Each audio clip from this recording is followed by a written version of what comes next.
Team রয়েছে, এখন একটি বগিকে নামানোর কাজ চলছে এবং সেই চিত্র লাইভে সরাসরি ধরা যাচ্ছে না দেখে এইভাবে খবর পৌঁছচ্ছি আমরা।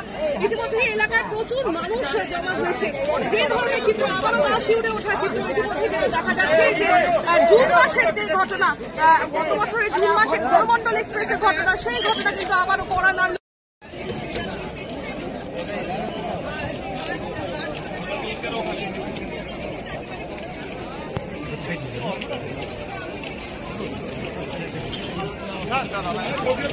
না